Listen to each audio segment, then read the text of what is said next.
everybody. Welcome back to the How to Podcast series, where we talk to amazing podcasters from around the world.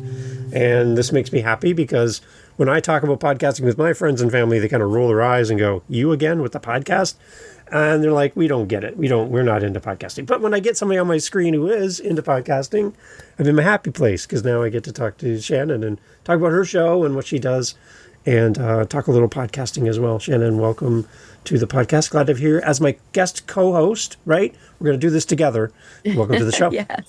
Thanks, Dave. So happy to be here to chat all things podcast with you. Come on. All right. Yes. So you are the host of an amazing podcast that I love to listen to, Second Act Success Podcast. Everybody got to go to there, follow the show, subscribe to the show, listen to every episode, over 200 episodes. Congratulations. You got a lot to go listen to and a new podcaster to fall in love with. Shannon is a great host. She has great guests. And if you're in that season of life where you're looking at the second act, like what is the next thing for you, this is the perfect podcast for you to fall in love with. So Shannon, glad to have you here on the show. This is really fun for me. Thank you. Thank you so much. I can't wait to have you on to share your story of second act. Come on. All right. Yeah, good stuff. Tell us a little bit about the show, Shannon. How did the show begin for you? Let's go back 200 episodes ago. And episode one, kind of like, whoa. Okay, what was the spark to start the show? Well, I had started my own second act, and I was in the midst of my second act. I left my career as a television producer to open my first business, which was a franchise. And I started having a lot of women, customers of mine, ask me how I made that transition. And so in that, those conversations, I said, okay, I'm going to start a coaching business and help women build businesses of their own and start their second act. And I decided to start the podcast right alongside with that new business of mine. And I called the podcast Second Act Success Podcast. And it's really, I wanted to share other examples of people who had changed from one job to another or changed and left a job to start a business, because I feel like when you hear other stories, it's more attainable for you. So as a listener, you can hear that this person went from being a teacher to a jewelry maker, and you say, whoa, if she can do it, then I can do it too. And that's my goal of this podcast, just to give those little seeds and ideas of inspiration to listeners to urge them to start a second act in their life. It's amazing how we can take a podcast, an idea, and turn it into a platform that helps other people as well, right?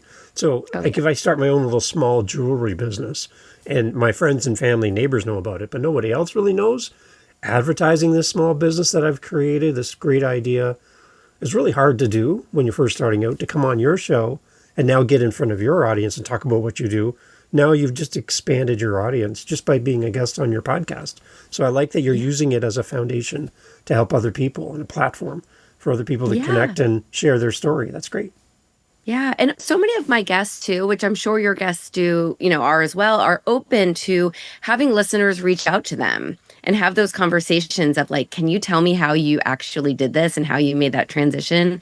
And I love that so many of my guests are open to that, because I think when you hear someone doing what you'd like to do, you want to have that conversation and really talk it through. And that's a nice aspect of the show as well. How did you, let's use your own comment there back to you. How did you start your show? Like, how did you know how to do all this stuff and get the podcast up and running? How did you figure it out? I was a huge consumer of podcasts. I've been listening to podcasts forever. Podcasts are the whole reason I started my first business and started my second act. Just feeling, getting those inspiring stories from podcasts I was listening to. But I didn't know how to do it, and get the systems in place and technology-wise and all of that. So I took a course from Melissa Guller, who had a, how to start a business course. So I did that, and it was an excellent, excellent program. It walked you through exactly what to do, how to set up your systems, how to get the right equipment, all of that. So I did that, and really, I just got it out there. I made a logo, and I was, like I said earlier, building it alongside my business. So it really, and my business is Second Act Success Coaching. So it really was all branded together. And so I was figuring it out as I went. So I had the logo for my business, and I took that logo and made it my podcast art. And then I just started reaching out to friends and family and saying, hey, you have a really cool story of transition and you opened a business. Can you come on the show? So my first handful of guests are people that I knew, And then it just kind of spread on from there. People would say, "Oh, I know someone else." And I think my producing experience from working in the entertainment industry led me to be really comfortable interviewing because I had interviewed celebrities in my career for years. Right. So I think that aspect was easy to me. It was just the idea of how do I set it up, have it sound good, and then get it out there into the world that I had to learn through that course. And I think the other one thing it might be hard to learn, but something you can learn over time is how to be a real representation of who you are on the microphone and on camera in front of people. When you see people on TV and movies, you think, wow, like they seem to do it so well and effortlessly. But there's sometimes you can hide who you really are and have a fake exterior. You shared a story with me on Living the Next Chapter about kind of who you've come across some pretty amazing people in Hollywood and acting in movies and TV. And some people are just genuine good human beings. And there was one you mentioned came in and talked to your team and shook hands with everybody. And that story really resonated with me. I just think that's I'll get you to share the story, but I think that's a good example of how we as podcasters can treat our guests, how we can treat our listeners, our community, just to be a good human. Can you kind of share that story for this audience? Because I thought it was really good. Yeah. Yeah. I was producing an entertainment news show, and Henry Winkler, the Fonz from Happy Days and a million other Hey. things, came in, and before he got to set, just went around and shook hands and introduced himself to the crew and the camera guys and the director and me and everyone backstage. And I just really took that in because he's someone that I grew up watching. So Right. yeah, just a genuine, wonderful person. And you're absolutely right. I think we can be that genuine person with our guests and try to help them as much as we can. Like you said, promoting what they're doing and getting, the social media clips of them and our conversations out there, and just try to help not only educate and inspire the listeners, but really form that relationship with our guests as well. One of the things we've been talking about here on the How to Podcast series recently is along the lines of Pat Flynn's new book, Lean Learning. And in his book, Lean Learning, he talks about just-in-time learning, in that you don't need to learn everything about something before you start. You just need to know enough to start. And I'm like, well, that's interesting, because I think of like just-in-time deliveries would be something like at a grocery store that has produce that comes into the store. They don't have enough produce for 5 years. They have enough produce until it expires, and then the next truck shows up. So it's just-in-time shipments, and they sell it, and there's a new batch comes in all the time. That's kind of how we should kind of address our learning cycle as well. Because what I'm finding with podcasters that I talk to is they want to learn everything about podcasting. Like everything, soup to nut, everything, every possible scenario, like stuff they'll never use for 5 years, but they want to know it now. And they delay starting. There's no action. There's just learning. They have 45 gurus. They've been to 35 conferences. They've bought every program there is, but they've never turned the microphone on. And they have a story to tell, right? So kind of your reaction to this, because I don't know how much you wanted to know before you started, and are you still learning today? I think that's kind of the one thing I think people don't understand about podcasting. We're always learning in our roles. But can you talk a little bit about that kind of just-in-time learning and how important that would be from your perspective? I love that idea of just-in-time learning. And I always say done is better than perfect too. And it's true. I feel like I wanted to know technically how to have it sound good and Yeah. get it up, on my RSS feed. Right. I wanted to get the show out there, and I knew I wanted to be consistent and do a weekly show. I wanted to stick with that, and I think that's what's helped me get in the top 2% of podcasts is being consistent for these last few years, getting over 200 episodes. But I'm learning the entire time because I was not perfect, and I cringe to go back and listen to those early episodes. But it's the idea that I got it out there. And since then, things I've learned is, it doesn't have to be an hour. Really, the shorter, the better in a sense, because that's what the time is that listeners have. It's that drive to school or it's that drive to work. So I've shortened episodes. I've tried solo episodes, guest episodes. I've tried different produced intros. I've learned different things over the years to try and see what works. So it's always that A/B testing. And like you said, it's just getting it out there. and getting the response from people, looking at the stats, and then just saying, really, what do I enjoy recording? What do I enjoy doing? Yeah. And honestly, I've turned everything, all of my episodes, into blog posts on my website. So that's another great way to have it live out there and reach people in a different way. I think that's important that I learned a few episodes in. And now, still, all these episodes in, I'm really looking at sponsors and how to do the sponsoring piece, because the podcast for me is a way to serve others and help them and teach them how to create a business and start over. But I only make money through the podcast from getting clients. But I'd love to have sponsors that really offer something in the business space that could help my listeners. Right. So I'm learning that now. I'm diving into what that would seem like and how I could attain that. So yeah, I agree. It's always learning, but just pressing record and getting that out there is the hardest part for most people. What do you enjoy today more, solo episodes or the interview? Kind of where do you sit on that?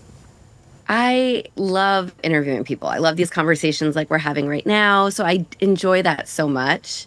But I know that some listeners, some listeners like hearing the stories and some just want the tactical, tangible advice. So I am mixing it up and I'm making my solo episodes like 10 to 15 minutes on this, one particular topic. But yeah, I enjoy the conversations. I'm such a people person, and just having that dialogue and coming up with those nuggets, because I'm learning from my guests as much as my listeners are. It's just nice to have those conversations and it's fun. And then form those relationships so we can continue to support each other and work together afterwards. And I know this is 200 episodes ago for you, but I have people reach out to me. They're like, Dave, I want to do an interview show. Nobody knows who I am. I don't know how to find my first 10 interviews for my show, for a brand new podcast, because I'm going to be asked, how many listeners do you have? Well, I've had the podcast for 5 days. I have no listeners, right? And I'm trying to reach out to these people and have them on my show. Any tips for finding new guests on a new podcast when you don't have a listenership?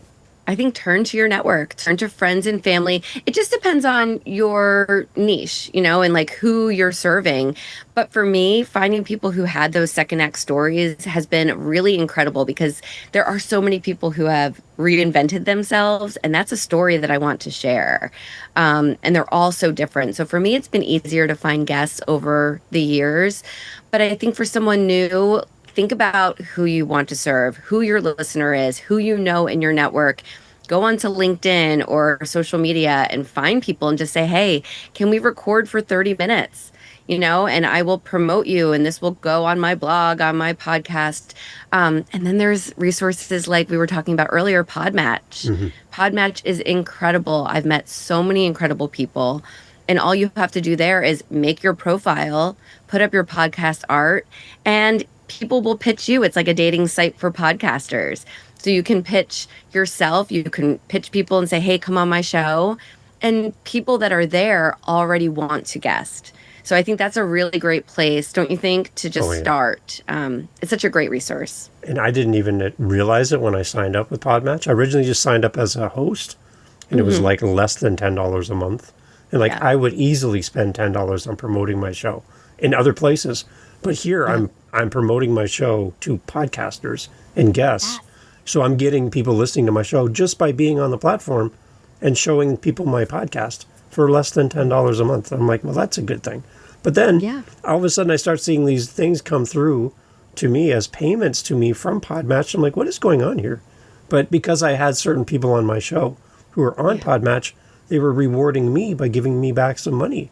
And I'm like, I don't know how I missed that when I signed up, Shannon, but I was thrilled. I'm like, oh my gosh, they're going to actually let me earn some money back by using the platform. I'm like, who does this? Anyways, it's great. It's incredible. Right. And I think another good thing is that those podcasters are on there. They most likely have a podcast. So they're going to want to share it. So that's just someone else that will share your podcast on their social media or with their email list. So it's helping to promote your podcast in the early stages as well. And we get reviews. I get to review as a guest when I get to review the host that had me on their show. And the guest on my show can review me. And those reviews I can pull out, throw them on my website, my social media. Those are actual reviews. And what do we all want, Shannon? We want people to leave a review for our show, right? Yes. So being on a platform that encourages reviews, sharing them back and forth, another win as well. It's just, Yeah. there's so many things. And they have we were chatting before we hit record, they have every quarter, they have like a pod match, podcasting made simple live. And I got to speak at one. It was great. I loved it. Got to meet a lot of great people. But you get to sit in and listen to other podcasters. They have a Yeah. guest track and a host track. So you can kind of pick what you want to interest you and go listen to other people who are in the space like you and I are and just learn. It's a great way to connect with people as well. So lots of opportunities. I know we feel like it's a pod match episode in the moment here, but it's just when you find a tool that works, it's worth talking about, right? Oh, yeah. And there's probably others out there too, but that's the one that, is my go-to for sure. Yeah. So for now then, like, how are guests finding you? How are you finding guests? What's working now that you're 200 episodes in? Yeah, it's a lot of referrals. It's a lot of people who know me through, my business and through the podcast that say, "Oh, I know this person who has a really great story." And they'll send that person over to me. And if their story is great, then I'll say, "Sure, here's my link. Sign up to record with me." And when I do guests on other people's podcasts and we have that relationship and they have a story to share, I'll say, "Come on mine too." So I can find guests very, very easily. Like right now, I'm pretty much booked up through the end of the year with interviews for my podcast, which means I'll have episodes way into 2026. So it's just kind of saying yes to people when you meet them or when the opportunity comes your way and saying, "Great, I might not be able to interview you for a few months and it might not go up for 6 months, but if you're up for it, let's do it." Right. So always looking for that opportunity and letting people know that you're open to referrals too. Do you ever get any pushback from guests when they find out there's a waiting list, like a waiting time for their episode to go live? I've had it on some of my shows. They're like, "Wait, you mean it's not going to be live today?" Like, do you ever get that kind of ask from your guests? I have a couple of times, and I usually let them know when we're recording that this won't go up for another 3 months or so, so that they know in case they have a new launch coming up. And I always say, if there's something new that you're promoting, let me know. I'll let you know when the episode's coming. Like a week before the episode releases, you can let me know if there's anything you're promoting, and I'll put it in the show notes. So, but I do. I mean, and honestly, if there's something specific or something that they want to promote earlier and they ask, I'll try to move it up earlier. But sometimes when you're lucky enough to batch like that, I like to batch record so that I have episodes that I can take my time editing and get up.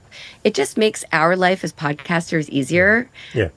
So hopefully people are just happy to promote themselves anytime. The funny part, I batch record for my podcast as well. And there's people who will reach out to me, Shannon, they're like, "Oh, I loved what you talked about this week." And I'm like, "Man, I recorded that episode 2 months ago. I don't even remember what I said." Right. And you're like, "I got to go back and listen." But yeah, I just love that we can do that when you have time. Yeah. Block off time in your calendar. You're already set up to record. You don't have to set up and tear down all the time. Record a bunch of episodes as much as you can. Put them out there, post-date them for the future, and then you can take a break. Go play with your kids, go for a swim in the pool. And your podcast just chugs along in the background, right? It's really kind of great. Yeah. You get those systems in place. I think once those systems are in place, then it really does become this well-oiled machine. It doesn't have to be where, I started a podcast and every single week I have to record and edit and record and edit and post. It's just find what works for you. I go into the Facebook groups and I see, help, my guest canceled, my episode goes live tonight, I need somebody now. And I'm like, there's nothing about what the show is about. It could be a gardening show. It could be a movie review show. I have no idea what your show is, but they need a guest. And I'm like, I feel bad for you in that moment. I'm like, that's terrible when your guest cancels, but maybe recording a little bit further in advance might be helpful. I don't know. And that's when I see that, I'm like, oh, ow. Right. Yeah. Or be prepared to do a solo episode. I mean, think about it. We can turn the mic on and literally talk about any topic that relates to the podcast or the business or something happened that week. Because as podcasters, our listeners start to learn and feel like they're friends of ours. And that's what we want, right? We want that relationship. So even if you just say, "You know what, I'm having a bad week. This is what happened. I'm just going to talk about it for 5-10 minutes. That's still content you're putting out there. And chances are that listener is going to be able to relate to something and just appreciate that you are a real person behind the mic. Any heartwarming stories that came into you from a listener or a guest or something that came in like an email or a voice message or something, and you're like, you weren't expecting it, and you're like, oh, I'm on the right path. Like somebody left me some kind of feedback about my show. Anything come to Yeah. mind? Well, I love just reading reviews, and when new ones pop up, it's very exciting. But there was one call, like I do free strategy calls with potential clients, and this woman came on and she was giddy and she was like, I'm a little nervous because I've been listening to you for well over a year now. And I thought it was very awkward at first for me because I was like, oh, why are you nervous to talk to me? But how cool is that? Or it was very cool to me Yeah. that she felt nervous talking to me because she was a fan and was a listener. And but it was also very cool because she felt like she knew me and then wanted to work with me. So it we started off our working together relationship like we already knew each other, and it Yeah. was really cool to have that happen. That is something that I'll always remember. It hasn't happened again, but I still remember that moment. It was really really fun. It's It made kind me of realize that I'm putting some good out in the world, right. and people want to connect on a further level, from that. It's kind of your own Henry Winkler moment in reverse, It is. right? Here's Henry It Winkler was. walking in. You're like, oh my gosh. And now here's to Yeah. somebody on your screen going, oh my gosh, right? Yeah, Like, it's so kind of neat. funny. Yeah. Yeah, you're right. I think that's one thing podcasters might not anticipate when they first start a show is that people are going to treat you like a companion in life. Like they're going to take you with them. And the fact that you show up on a consistent basis, whatever that is for you, they build you into their calendar and they look forward to hearing from you. Right. And I share this with some people in the past, Shannon.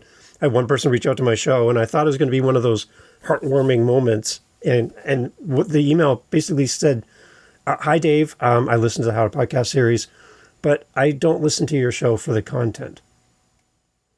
And I'm like, and you just tilted your head like I did. I'm like, wait a minute. I put a lot of work into this show. And they said, I'm never going to start a podcast, like ever.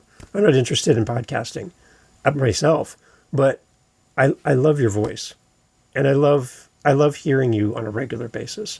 And there's times where I just need to hear you talk, and you could talk about anything. I listen to anything you say, but thank you for creating this show.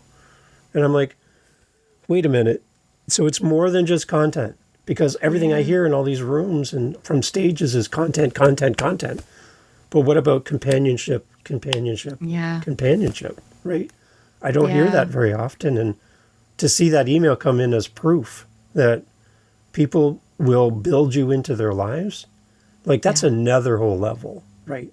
Yeah. That Right. just gave me chills, Right. Dave, to I think know. about that. Yeah. Right? And you do have that very comforting, warm voice. So I can see that person just saying, look, I'm hanging out with a friend as I drive to work today. Right. And let's hear but why doesn't he want to start a podcast? You have I to don't convince know. him. I'm like, I got to convince him. I feel like I won and lost at the exact same time, right? I'm like, Yes, dang, yes. right? Yep. But that is yeah. very cool. That's a huge compliment to you. Right. And that's one, like, for me, I encourage all podcasters when I help them start up their show. I want you to go into your email service, whatever you're using, create a brand new folder and just call it your happy folder or something. And every time, and be very diligent with this, anytime you get feedback from anybody, hey, Shannon, I love being on your show. What a great interview. Those emails, you read them and you delete them or you do something with them. But put those into that happy folder. And those days when you're just not feeling it, go in the happy folder, grab a cup of coffee or tea, and just start reading. Go back to the beginning and go, oh, I remember when this person was on my show. I remember that interview. I remember that message from a listener, right? And just refill your tank, right? I think that's really important for us to do that. That is. So I always say, like, dig the well before you're thirsty, right? Do this thing, and be diligent about every time you hear from somebody. Put a copy of that into that folder and just keep it.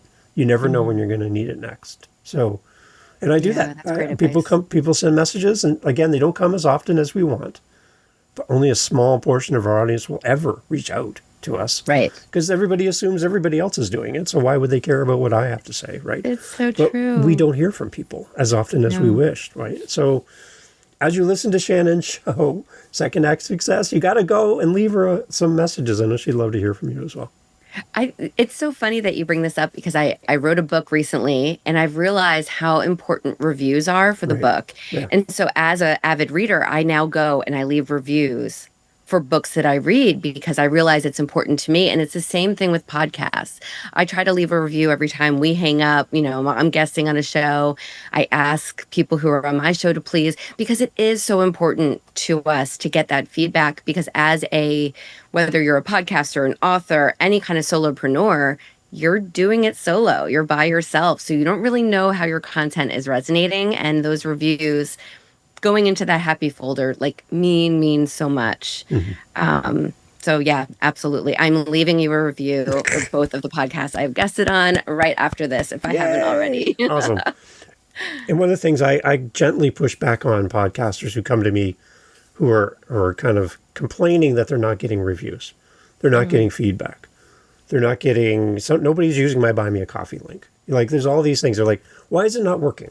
My gentle pushback and loving nudge to them is, when was the last time you've done that for somebody else? And you get this stare like, oh yeah. Well, if you are expecting it and you would like to see more of that, I think we need to put that out into the world as well.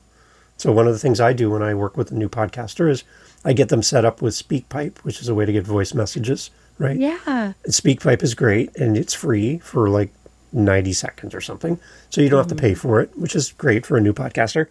But I get them to set it up, and then I say, send me your link once you set it up, because it's causing them to act now, go beyond thinking to action.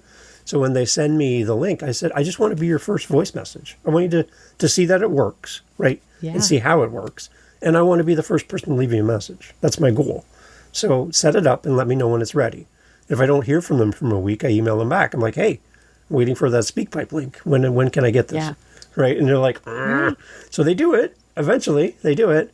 And I get to be their first link, or first message. And then another one I get them to do is their Buy Me a Coffee, which I mentioned earlier, which is just a great way for people to give to the show. And it's a way for people to show their engagement with the show. And they're like, well, I don't want to be salesy and I don't want to have this. Well, I'm just telling you, sometimes people just want to say thank you. They might not leave you a message, but they will send you a $5 donation, and it'll be fine for them. So I'm like, set up your SpeakPipe and set up your Buy Me a Coffee. Send me the links. I want to be your first donation, and I want to be your first voice message, right? And I want you to do that, and then I want you to do this for other people.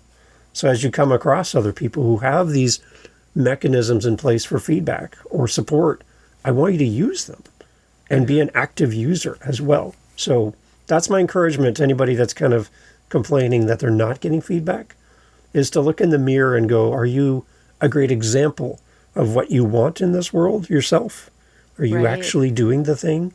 Because I think as we do that and we put good things in the world, I think good things just somehow find their way back to us. I think that's kind of how it works. I do too. Right? It's that karma. It really is. And sometimes it takes you realizing, wow, that review or that message made me feel so good. I want to do that for someone else. Right. So that's great advice that you give your clients. I love that. What one of the things I struggle with, Shannon, with my shows is I do a lot of shows I talk to a lot of people, is the post-guest relationship. After the episode goes live, you've sent the assets, here's the links, here's the things, here's a Instagram thing for you to post. Like 3 months later with your guest. Do you have anything in place where you maintain a relationship with your guest 3 months, 6 months, a year later? Like, how do you just stay in their world after the episode has gone live and you've moved on to the next thing? That's a really good question. I like to connect as soon as we record on all the socials so that I can follow and like and post and stay connected, especially on LinkedIn. And then, think about, okay, a few months later, usually every 6 months, I'll stop and I'll look and I'll try to repurpose content. And I have one person, now that I think about it, who was on my podcast. It had to have been over 2 years ago. And I want to say once a quarter, she reposts that one or two reel or thing that I sent her. She reposts to her LinkedIn and she tags me. And I think, wow, that is really great because it's smart to help promote her business, but it reminds me to share that once again. And so it's caused me to try to do that a couple of times a year, to go back and repost things, because people find us at different stages. So people who are finding my show now might not go back to episode 1, but there might be a really impactful conversation there. Yeah. So I Right. think that's my way that I've started because of this one guest of mine to go back, repost, retag, and start that conversation again. I don't do it as often as I should, but I love that you're bringing that up because now it's on the forefront of my mind to do Right. that more often. Yeah. So I'm primarily an audio podcast from the start. I'm just adding in video here and there. It's a lot of work to do this and try to do it in a good way. But what I am doing is pulling clips, even from episodes. Like this show's got 500 episodes. So I'm going back to like episode 10, and the person, I check to see if they're still podcasting and everything's still active. And then if they are, and then I bring it out and I repost it again. And it's just this kind of this hit for them. They're like, oh my gosh, I forgot about this interview. Like it was like 3 years ago. And I've moved on. I've written 5 new books. I got 3 new podcasts.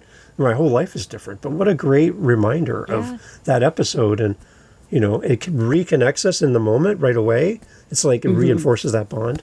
So that's one of the things I try to do is go back in my old catalog and resurface that. Because you're right. People will come to the show. You're in the over 200 now. They're going to show up like 205, your episode 205. They have never listened to any of your other episodes. They're going to continue from 205 forward. They don't know about all these other great people that have been on your show. No. So I have a little trick that I've been trying and playing with. Ooh, tell me. Now, I don't hear anybody talking about this. No, I don't know if I'm breaking any rules, but there's no rules in podcasting. There's no rules. So what I do is I go into my old episodes. So again, Living the Next Chapter, 600 episodes in 3 years. So I go way back to like the early 2-digit episodes, like episode 13. And I go grab episode 13. I look at when I posted it. I grab the date. When was the launch date for that episode? And I just put it in the show notes of that episode, so don't forget. Okay, so the first thing, because once I do this move, I won't know what the date was. I'll forget. So I just grab the date, I drop it in the show notes, and it's there at the bottom, just at the bottom. Original published date, and here's the date. So there, I have that. So for my memory, because I'm an old person. So then what I do is I go to the part where you can edit the date of the episode, and I move the episode, like episode 13, all the way up to episode 600, up into the 600s. And I put it for like yesterday's date, not tomorrow, because that would be a new launch, and that's not a new launch, but just yesterday. And I just move it up, and I leave it there for a few weeks. And then I put it right, because I have the date in the show notes. And then I just go back and I change the date to the original date, and I shove it back down to where it was. Go grab another one, move it up to the top. And what's happening is episodes that didn't get a lot of love and attention might have been a bad episode title on my part. It might have been the timeliness of when it was released, whatever. It gives it new life. And it gives my audience who come to my show for the first time and go, what's this? Episode 600, 599, 598, 13. What's this? And they hit play in that moment. And it gives that episode new life again. And it just brings it back, right? Do it for a month and then push it back down again. You're not breaking anything. You're just bringing it up to the more recent episodes and saying, hey, there's more here than just what you see on your screen, right? I love that idea. I've never heard anybody say that, Dave, honestly. So it's a little bit of work for sure. It takes time, but now, so you're not changing the episode title, or like the episode number, because I've done that only a handful of times in these 200 plus episodes. I've like taken one and I've written encore and given it a new number and just put it up there again, like with a fresh, cold open or whatever. But that's interesting. I've never done that. So that's almost easier than putting it as an encore. Yeah. So I've had like one episode from 3 years ago. It had 35 listens. And I'm like, we could do better than that. So I moved it up, and now it has 135 listens. Wow. Like when I look at my stats for that episode, it was dead. Like there was no new listens to that episode in the last year and a half. Nobody's listened to it. Dave, I have an idea. Yeah. I think when you do that, that's a perfect opportunity for you to tag and share on social with that guest. At the same time, right? Why not? See? Because think about it. When you guest on a podcast, that's you promoting yourself, your work, whatever it is. So you're always going to want to do that. So what a great way, if you like that woman I was saying, when she tags me, I'm like, of course I'm going to reshare it and repost it. And what a great idea. That's a great strategy. I'm stealing from you. Okay. It's kind of like reruns on TV back in the day, right? Happy Days, you didn't just watch the Yeah. episode once. You'd watch it No. again and again and again, right? So Yes. I don't know. I'm just playing with it. Again, I don't hear people talking about this. No, And never. I think the caveat I would say for everybody, don't put it as a future date, because then that would spark Yeah. a new episode identification for your audience, and you're really Right. not a new episode. But No. without changing anything, you don't have to change it. Just change the date. But make sure Yeah. you write down the original date so you can put it back to where it was in the list, Yes. because then it'll be still numerically in order if that's how you want your show. So Yeah. just make a note of that. And if you're Right. okay And with a misnumbered list of numbers, yes. it's only temporary. So I know It's only people are like, "Oh temporary. no, it's got to be in order."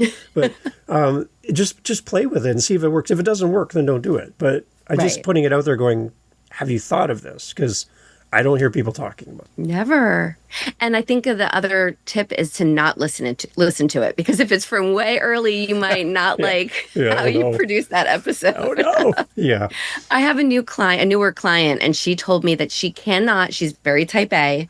She has to listen. She listens to my podcast on her way to work, and she had to start with episode 1 because that's how her brain works. And I said, no, don't do that, please. And she's like, nope, I love it. And she still says that she gets great value and she likes the stories. But yeah, that's how she has to listen.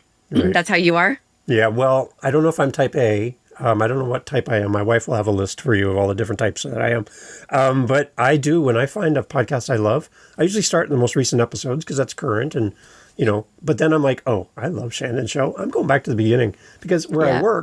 I work where I'm allowed to listen to podcasts. So I get 40 hours of podcast listening in every week. Isn't that a dream? amazing. Right. So Yeah. I can go and binge your whole show and I can nail through them in a week or Wow. two and have everything caught up. So That's great. the thing I love is I get a deeper connection with you, right, by doing that. And one of the things I get a lot, and we're going to wrap up here, Shannon, is when people say, I want to grow my show. And I always push back and go gently again, what do you mean by grow? Because grow means so many different things. Grow means numbers. The more people you reach, the more people you help. I get that. That's great. I'm totally with that. But what about growing the depth of your audience? So when an audience comes to you and they start at episode 201 and they go 201, 203, 204, but they go back and listen to everything, they have a deeper bond with you. Is that growth? Yeah. I would say that's growth because you have a deeper think connection, right?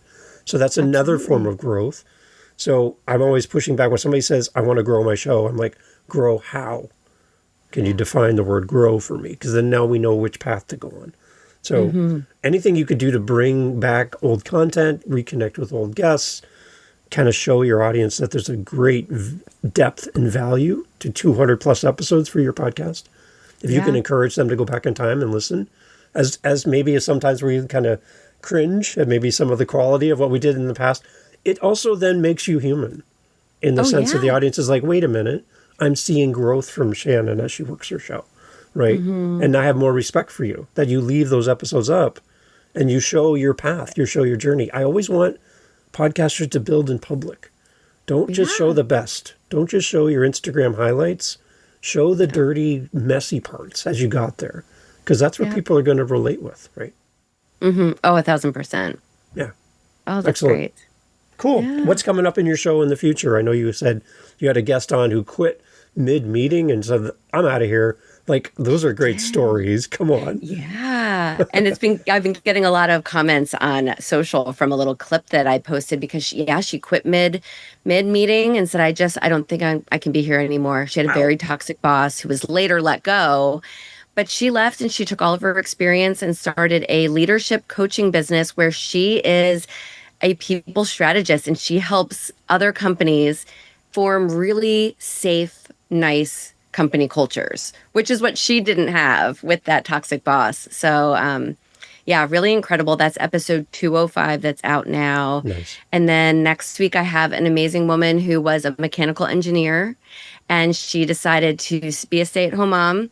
And then she had a lot of health issues in her family and she researched and got everyone healthy and off meds. And now she is a transformational health coach. So she talks about how she took her engineering background and now she can help people live the second half of their lives in the healthiest that they can.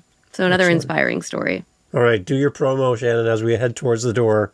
Second Act Success Podcast, everybody. Why should we listen? Who's it for? What can we expect? Come on, do your promo. Let's do this. Yeah, Second Act Success podcast. It's all about starting that second act, whatever it might be in your life. So we share stories from men and women who have pivoted, started over. I also have experts on to talk about different things like finances, franchising, branding. And then I do solo episodes on whatever I'm either dealing with or what my clients are dealing with. Like, so really tactical, like 5 things you must do before you launch your business. So we really dive into the meat and potatoes in those solo episodes as well. But yeah, you can go to it's really anywhere, and it's on YouTube, and it's secondactsuccess.co/podcast. There you go. Like a true pro. Perfect. I love your show, Shannon. You keep me company at work. And like we said I love earlier, your show. right? It's just nice to know that when you get to meet the person that you admire, you had the Henry Winkler, I have Shannon Russell, right? You get to meet the people that you do life with. It's really kind of really special. So as a listener, you say you want more feedback. As a listener of your show, Shannon, I love how you do your interviews. I love the people you bring on your show. I love how you show up for us as a community. And I'm a big fan of your show. So as a listener of your show, thank you for all that you do. Oh, thank you so much, Dave. Thank you for all the advice and wisdom that you shared today, too. I'm excited to go implement some stuff on my show. I'll be watching. And I'll be listening. Excellent, yes. Shannon, thank you so much for being here.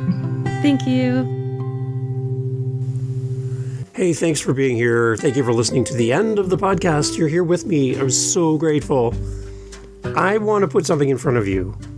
For the person that's listened this far, you're my new best friend. So what I'm trying to do every month is I have a goal, and you can help me with this goal.